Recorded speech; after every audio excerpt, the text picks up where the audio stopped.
catch up with all of those quarterfinals on the BBC. It starts at BBC Two at 10 o'clock this morning.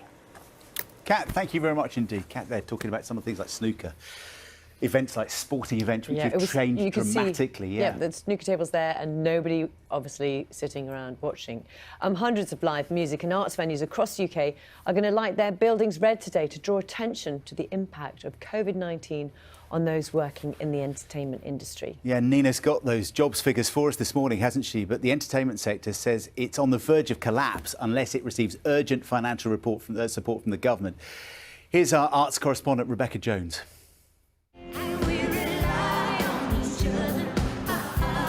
It's played host to the biggest names in pop. But Glastonbury's famous Pyramid stage remained dark this year. The festival was one of hundreds of live events postponed or cancelled due to coronavirus. And social distancing guidelines mean most gigs and festivals are unlikely to return before 2021. Organisers of the Red Alert campaign say that means more than 1 million people are at risk of losing their jobs, from sound engineers to lighting designers. They've released interviews with celebrities who want to show their support. Many of these people are freelancers and so don't fall under sort of furlough schemes and so on. But right now they're feeling the pinch very badly. And if we want live events and festivals to stay an important British business, then it needs to be supported. To draw attention to the situation, a boat will make its way down the Thames tonight, passing organisations including the National Theatre and Tate, which will be lit up in red. Nearly 400 other venues and companies across the UK will make a similar visual statement. Those taking part say while live streams, virtual festivals and even some socially distanced events provide an alternative, they are not going to sustain an industry worth £100 billion to the economy. Rebecca Jones, BBC News. We're joined right now by the man who's behind tonight's event, Gary White. Very good morning to you. Thanks so much for joining us. So what are you hoping to achieve? Because, I mean, so many people affected by what's happened in the event industry. Well, what we're planning is 50% of what we're trying to achieve actually is to allow our friends and colleagues in the entertainment sector a voice, a moment where we can all gather and stand as one. And followed by that, we put some awareness to the government to understand our situation, all, etc. And then following on from that, the supply chain through to that, whether it be a caterer, a truck driver, a rigger, a lighting guy, it just goes on, and including the manufacturers of the equipment into that sector. So it's a disastrous situation for us, an industry that we've spent the best part of 40 years becoming a UK leader, and now we're just slowly watching this fall apart in front of our eyes.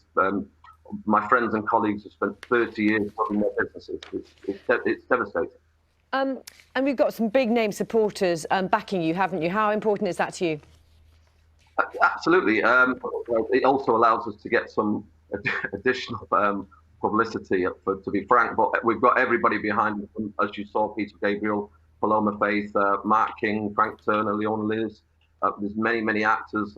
Frank Skinner's on board, and Imogen Heap, Trevor Horn, and even Captain Sensible. So we're in a very strong pace, and everybody's standing by us. For the next 18 months, it just disappeared. It was like watching a screen at an airport where everything just went straight into cancellation. It was just flicking away in front of my eyes, along with all of my colleagues. And I don't imagine. I suppose at the beginning, I felt that we would probably start considering a return by December. And the further we go through this disastrous COVID situation for the whole of the country, the more it looks like maybe spring next year if we're lucky. So that means that we've got suppliers and the domino effect for everybody, where we're now looking at 12 months without any income. I don't think that's part of anybody's business plan, really. And tell us about the plans. You're going to have a boat go down the Thames and all the buildings going to light up. What's going to happen? Yeah, so basically it's for our friends and colleagues. It's a registration event only. The registration is closed, may I add. And from that, we will just be standing side by side, socially distanced, of course. It's a mandatory mask event. And from that, we've managed to stand in full compliance with Westminster and the PALA and the police are fully aware of what our plans are. Well, listen, best of luck. Gary White, thank you very much indeed for talking to us. Thank you. Thank you. Good morning. Almost every story we deal with at the moment comes back to coronavirus, doesn't it? The impact of the last few months. And one of the trends we've seen is that since lockdown, there's been a surge in demand for dogs.